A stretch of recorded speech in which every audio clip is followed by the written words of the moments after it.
Whether you're a parent, a team captain, a college student, or maybe you're in the military, then leadership applies to you at some level. This video will show you everything I know and understand about good and bad leadership, as well as resources and steps for how to develop your own leadership no matter what industry you're in.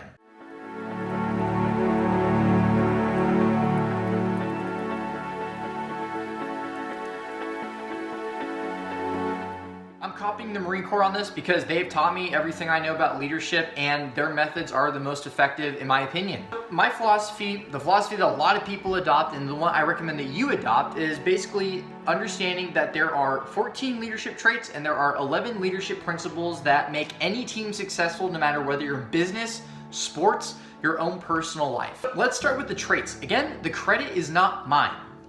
So take a look at these 14 leadership traits and principles, all right? These are time-tested traits, okay? Find any good role model that you look up to, and I guarantee you that they're going to excel in demonstrating each of these traits to an extraordinary degree. Justice is holding your team accountable for what's right. Judgment is making the correct decisions with the right information and the right moral compass, so to say. Decisiveness is making sound and timely decisions with as little bias as possible. So you can see how some of these traits already relate to each other, but there's different angles that each of these traits come from that shape a holistic leader. Integrity, doing what's ethically right, upholding your moral compass, even when nobody is looking. Dependability, can you depend on your team to be there at the right time for practice, or picking up your kid, or showing up to class? Any one of these, right? That's dependability. It's not being a flake. Tact. Tact is a really important one. The ability to communicate with others on difficult issues, but in a way that constitutes progress and productivity. If something's messed up on a team, it's not always best to be brutally honest in a way that is degrading or in a way that makes people take it personal and want to be less productive on the team. There's a better way to go about it.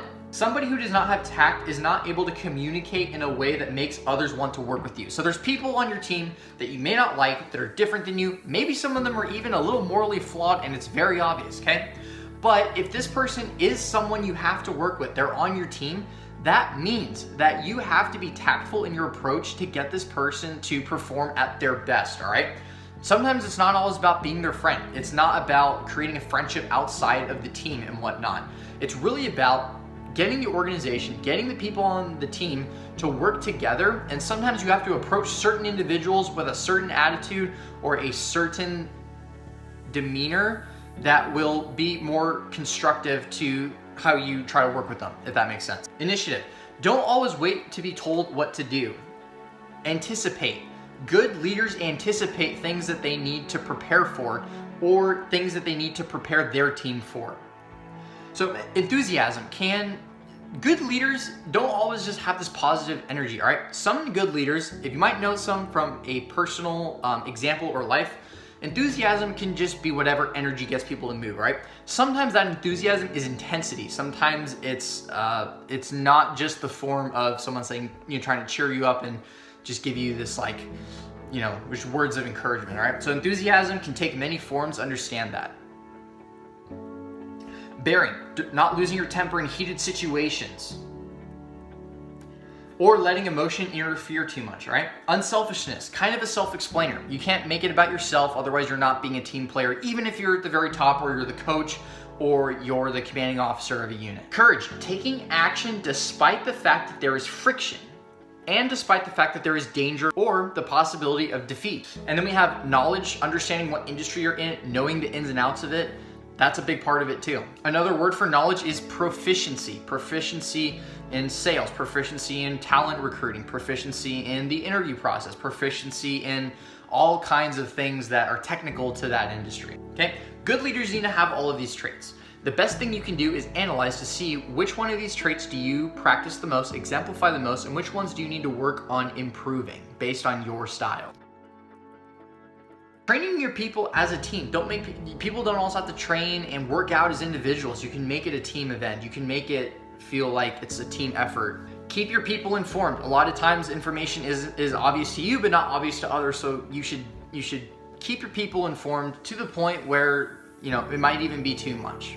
Making sure that the task is supervised, understood, and accomplished, okay? So if you give somebody a task to do something, make sure they actually understand how to do it and ask them if they have questions and supervise it to make sure that they're doing it right if possible. Because again, you're also accountable for everything your team fails to do or achieves at the same time. Know yourself, seek self-improvement. So you should also be finding ways to better yourself, better your leadership style, better your own personal traits, and just become more valuable to the team in every aspect. Be technically and tactically proficient. This goes in with the trait of knowledge. Seek responsibility, take responsibility for your actions. It goes along with kind of initiative in a way, all right?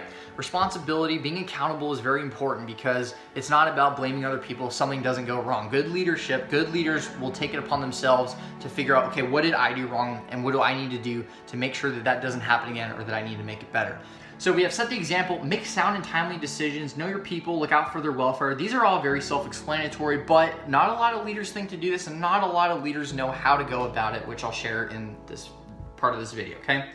Develop a sense of responsibility and subordinates and employ team in accordance with its capabilities. So if you have somebody who's really good at shooting free throws, don't put them on defense all the time, all right? If you have somebody who's really good at sales, don't be putting them on a hiring position. So we just covered all of these topics. Now, what do we do to develop our leadership, to further understand this, and to really ingrain it in a way that is tangibly measurable, if that's a word?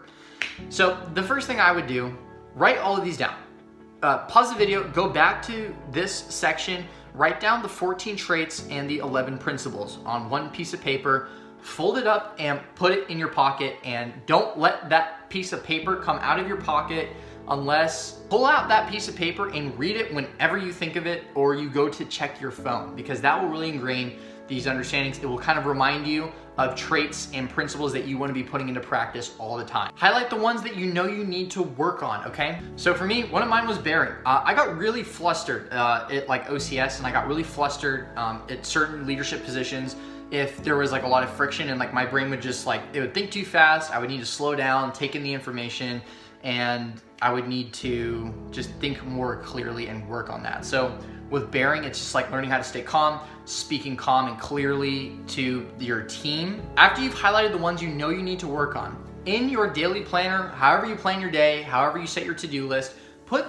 developing these traits or principles, the ones you're deficient in, into your daily tasks. If you want to keep your people more informed, you know that they're in the dark too much, find ways to better communicate information. Create a message board, create a group text, create an email that you schedule out. If you need to work on dependability because you think that because you know that people don't see you as dependable, start finding things you can measure that allow you to demonstrate dependability. Initiative. You want a great way to practice initiative? Go on your phone, put at the top of your notes, stuff to anticipate. Write down everything you need to anticipate, whether it's personal stuff, finance stuff, homework, military trainings, whatever that is, and then just get on top of that stuff before, go months, even a year in advance. Conversations you might need to have with people to get them ready for something.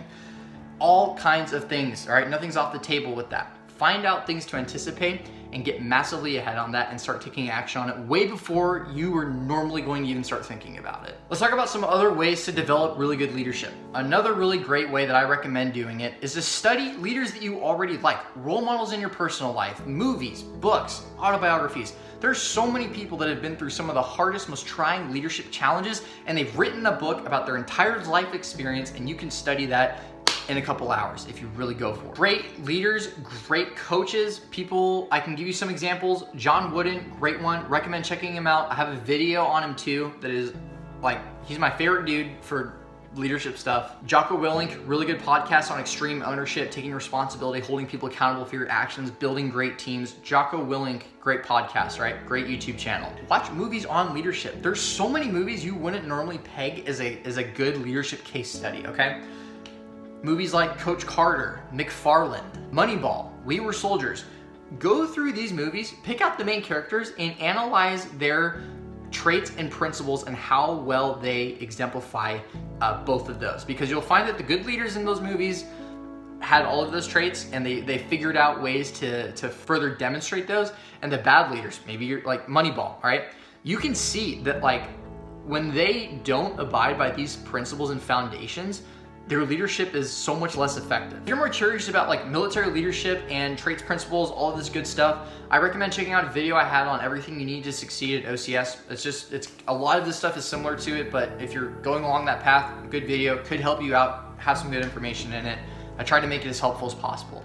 If not, be sure, stay tuned for the next video.